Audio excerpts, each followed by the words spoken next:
¿Cómo está, Jorge? ¿Me escucha? Hola Jimmy, buenos días, un ¿Qué abrazo a tal? todos, un café con Gracias. JJ. ¿Me Muchas escucha? gracias. Perfectamente. Ya está famosísimo, todos los medios lo entrevistan ahora a Jorge Luis Hidalgo, caramba, lo veo en todas partes. Oiga, Jorge Cuando Luis. hay apagones me entrevistan. Ya Oiga, quisiera que me entrevisten en otros momentos. oiga, Jorge Luis. Y justamente ahora que hay apagones y que supuestamente está bajando la frecuencia, hay que prever cómo podemos estar en septiembre finales, octubre, cuando ya el nuevo estiaje se presente, porque mucha gente cree que, bueno, se acabó el problema, qué bien, vamos a farrear, sigamos, prende, apaga el aire, las luces, prende el ventilador, aunque se pongan bravos los que dicen que en la costa prendemos aire acondicionado, que hace un calorazo. Pero ¿qué pasa ahora? Porque si no hay un cambio importante, si no se fortalece, si no se repotencia, perdón, todo el parque térmico, yo no sé si se mejoran las condiciones de negociación con Colombia, yo que sé qué, yo no soy técnico, pero ¿podemos pasar por lo mismo en octubre, noviembre de este año o no? Bueno, primero mil disculpas, estoy en la Amazonía, entonces si hay algún ruido extraño, alguna cosa, evidentemente No se estoy preocupe. en medio de la selva. Eh, y yo creo que son muy buenas noticias que se reduzca al menos el tema de días de apagones, y yo creo que eso le alivia mucho a la población, que es la que más sufre por todo esto. Sin embargo, yo creo que también hay que ser sensato con la población y decirle las cosas reales que están pasando. Y pese a que tenemos un alivio, yo creo que este desafío es multinivel. Primera cosa, que tenemos un embalse que todavía, si bien es cierto, ha crecido, el de Mazar, que es el más crítico, está todavía en 2.118 metros sobre el nivel del mar, cuando la cota máxima es 2.153. Eso quiere decir que estamos todavía por 35, 36 metros eh, por debajo de lo que debería estar. Y esto es el símil a un edificio de 10 pisos con una cola de más de 37 kilómetros, que evidentemente no se llena todo hasta la cola, pero digamos es una cola para que la ciudadanía conozca bastante grande. Y a partir de ahí, todos los esfuerzos que podamos hacer para llenar ese embalse, tenemos que hacerlo. Esto es importantísimo, porque de hecho en este mes debería estar lleno ese embalse. Y el diseño, digamos, la expectativa del embalse de Mazar, contestando a su pregunta, Jimmy, es que nos sirve para almacenar agua justamente para los meses de estiaje. Es decir, si no logramos llenar este embalse para septiembre, vamos a estar en una complicación bastante grande, porque usualmente lo utilizamos con un embalse lleno. Este embalse, de hecho, nos apoya guardando agua por meses y nos sirve para descargar agua por meses. Eso es lo crítico del país. Claro, pero a ver, pero ¿qué hay que hacer complementariamente? Porque está claro que las hidroeléctricas no abastecen el 100% de la demanda de energía eléctrica en el país, que hay un espacio importante que debe ser complementado o con Compra Energía Colombia o con las termoeléctricas o con el uso de gas, que todavía pues seguimos soñando con el campo Amistad. ¿Qué hay que hacer para que otra vez no se repita el problema de los apagones? Es decir, de una vez ir diciendo, ¿qué va a pasar si no se hace tal cosa, tal otra y tal otra? Bueno, primero que todo, y esto es lo más importante, al final del día, este es un tema económico, ¿sí? Hemos hablado varias veces sobre esto, y lo primero que hay que hacer es recaudar más dinero, pero no a costa de la población, porque ya no aguanta más. Entonces, lo primero que se debe hacer es eliminar estos subsidios eléctricos a las grandes mineras. Es absurdo en estos momentos que ellos paguen 5 centavos el kilovatio hora cuando estamos comprando a Colombia a 64 centavos cuando nos vendían, y le estamos comprando generación termoeléctrica con diésel importado, estamos tratando de traer barcazas, etcétera. Segundo, la ciudadanía tiene que comprender que el tras bastidores de la crisis eléctrica es un tema de costos, porque si bien es cierto, hoy día no hay apagones, pero el costo que no haya apagones es el que nos debe importar, porque estamos drenando recursos del sector eléctrico y vamos a crear un hueco económico mucho más grande, que signifique menos recursos para mantenimiento, para operaciones, para actualizar la infraestructura, peor aún para nueva generación. Entonces, si no corregimos eso, el problema va a seguir siendo permanente y por años. A partir de ahí, a mí me ha llamado mucho la atención, creo que el ministro Luque ha sido una persona bastante ejecutiva, me parece que es bien intencionado. Sin embargo, ya hay gente que quiere pescar a río revuelto. Entonces, hay una necesidad urgente de la Termogas Machala que se debe corregir, porque ahí hay, para mi criterio, por lo menos 200 megas subutilizados. El ministro ha mencionado que es un poco más, lo que llega a 300, está bien. Sin embargo, tenemos una termoeléctrica que tiene toda la infraestructura de gas, tiene toda la infraestructura de gasoducto, de limpieza de gas.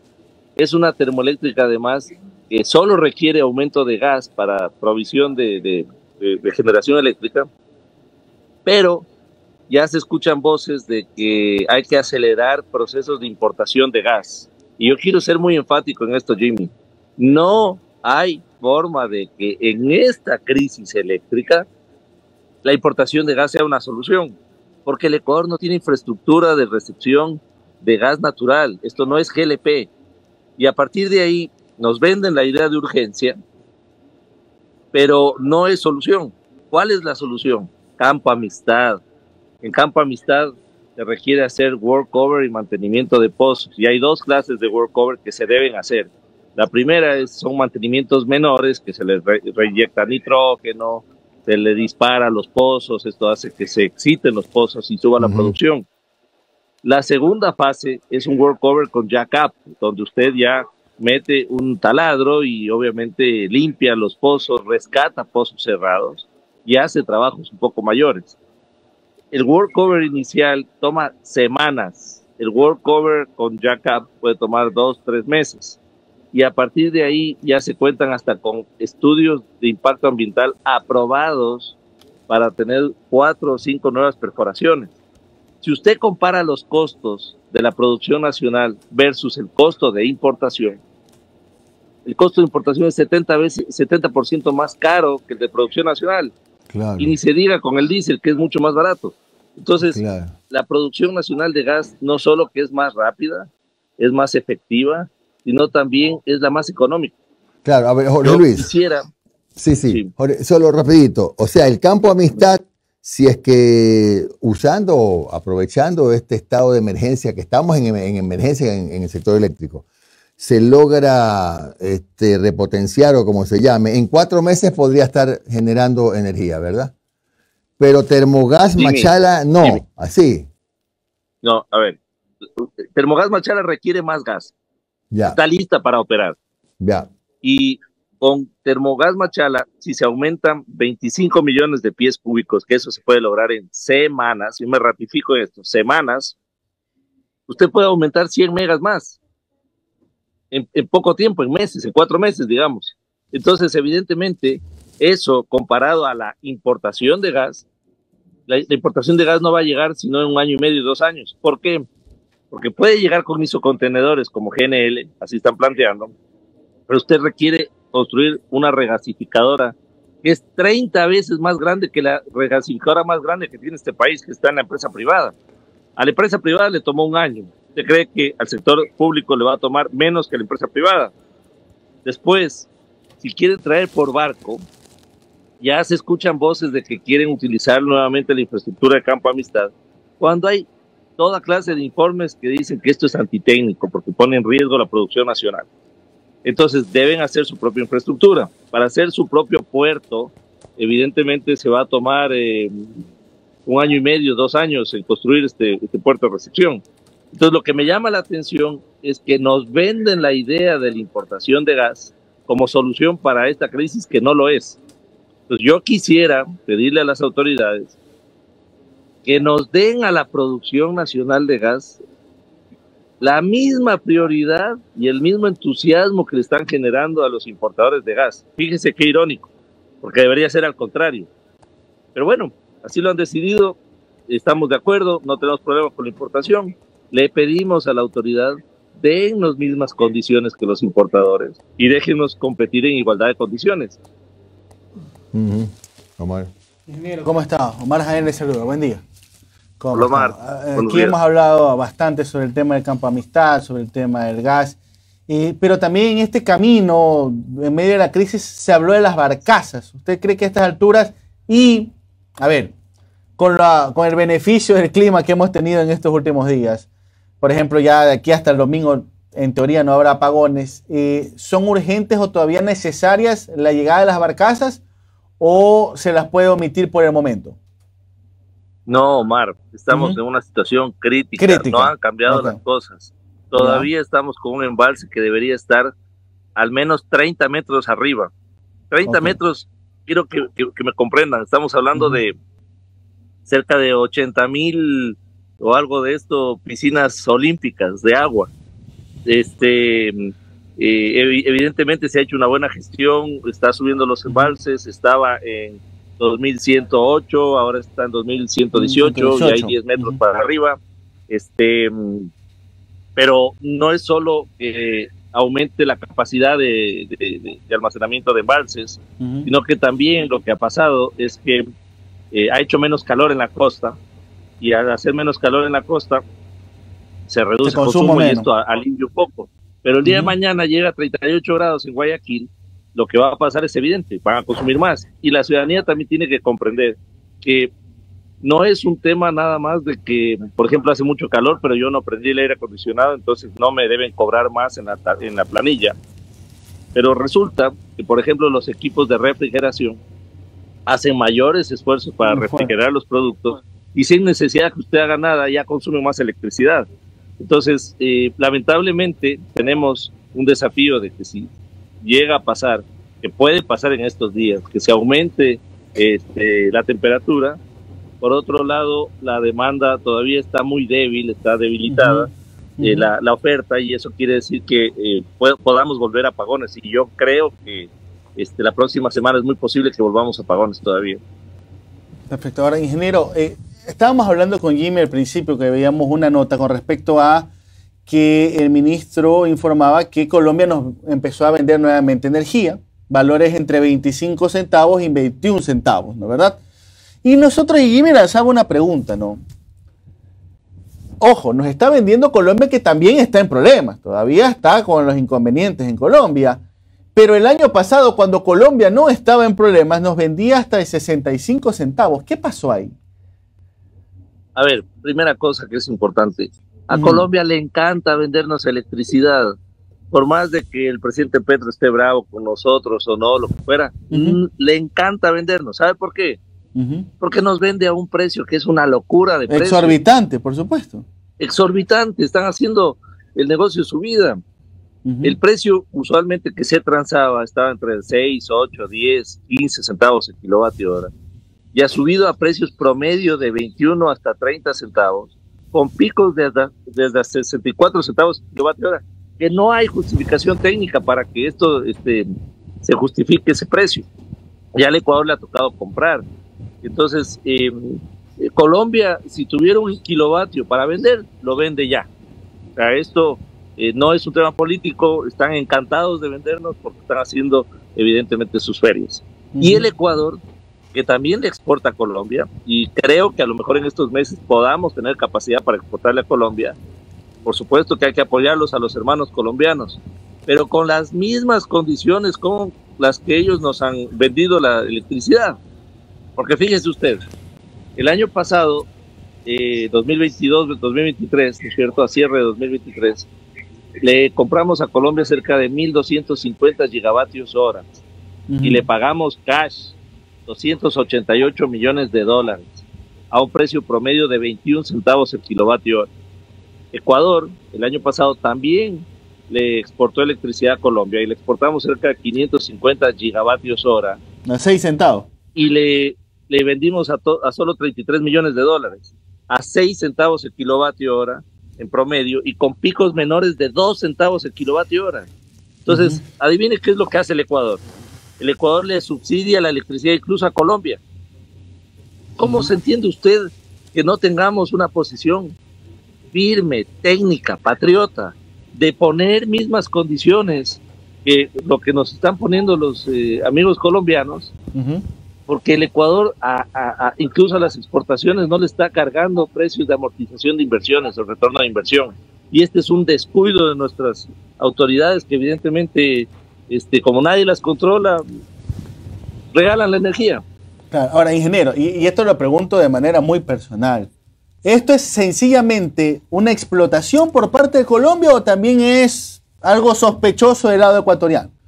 Porque, a ver, una cuestión es, la desesperación por conseguir un bien, en este caso la energía, porque a nosotros, digamos, en noviembre del año pasado, ¿no es verdad? En noviembre del año pasado, cuando hubo los apagones, la desesperación de Ecuador por ir a conseguir y pagábamos lo que sea, o también nos da la posibilidad de sospechar algo ahí.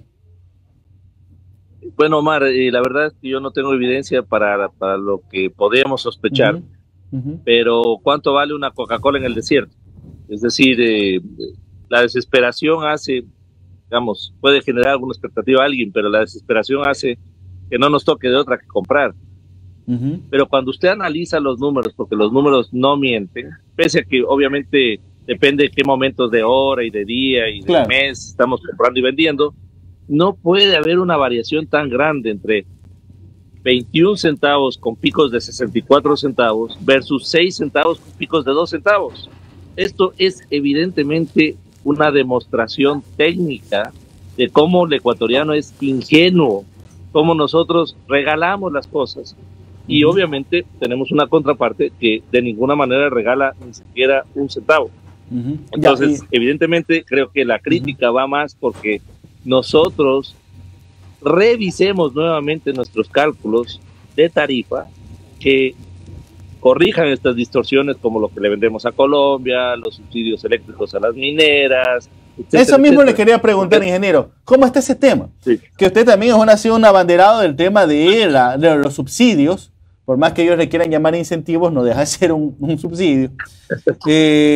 Con el tema de las mineras, también por ahí he visto que algunos empresarios han salido a decir, mira, ya, yo te genero energía, pero cóbrame baratísima la energía a mí.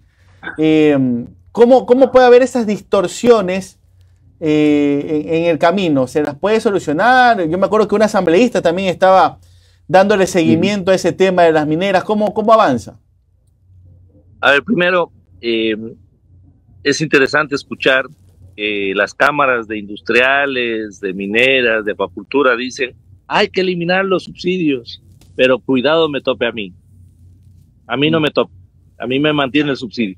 Así no vamos a salir nunca del país, adelante como país. Es evidente que nosotros tenemos que cortar de raíz todos los subsidios que tengamos, repito, todos, con la condición que hagamos un esfuerzo de protección a los más pobres, pero de forma integral, porque evidentemente se pueden afectar personas muy vulnerables y este tiene que ser, digamos, la línea roja que no hay que topar. Pero a partir de ahí, dígame, ¿qué hace una empresa minera con subsidios no solo eléctricos, sino de alumbrado público, de combustibles, de transporte, etcétera? Entonces, cuando viene una empresa, un grupo empresarial, en este caso una cámara de industria como la de Quito, y dice, hay que eliminar los subsidios, estamos de acuerdo porque es un abuso y tal, y después dice, oiga, deme el subsidio eléctrico del diésel para yo generar, yo creo que están desconectados de la realidad. Entiendo la lógica numérica de que quieren subsidios porque quieren energía barata, pero quiero que también comprendamos que son corresponsables de esta crisis eléctrica, porque sabe que el Estado ecuatoriano le dio $600 millones en subsidios eléctricos y no le compensó el Ministerio de Finanzas y desfinanció el sector.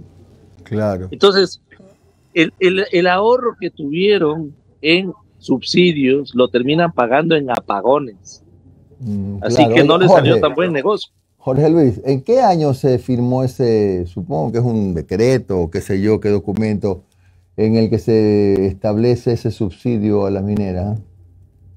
2016-2017, en la época del presidente Moreno, con la ministra Eva García, y ellos eran conscientes de que el Ecuador no recauda para retorno de inversión o por lo menos plan de expansión.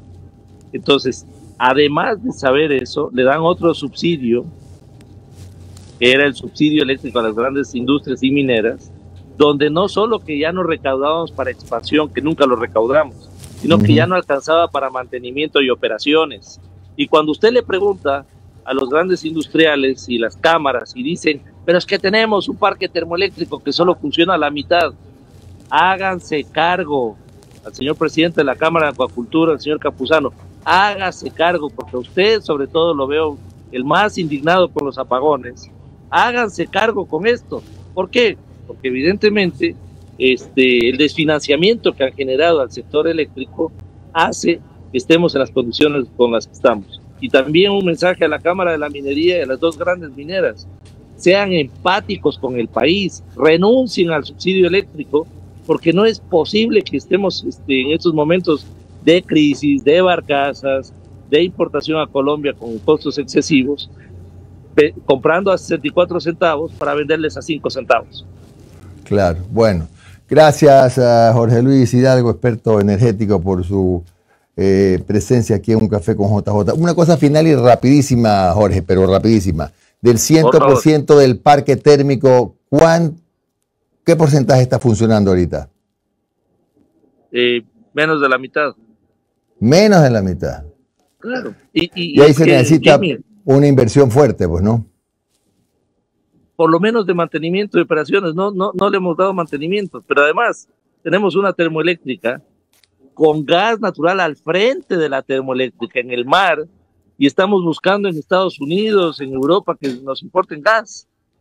¿Cómo es posible que el ex gerente de Selec, señor Uquillas, permítame, me robo un minuto? No, sí. Le decían, oiga, pero es que además quemamos gas en el oriente ecuatoriano, quemamos gas en los mecheros. Este gas se lo puede tratar para sacarle el metano y transportarlo en cisternas, ¿no es cierto?, en trailers, hasta Machala Power, la Termogas Machala.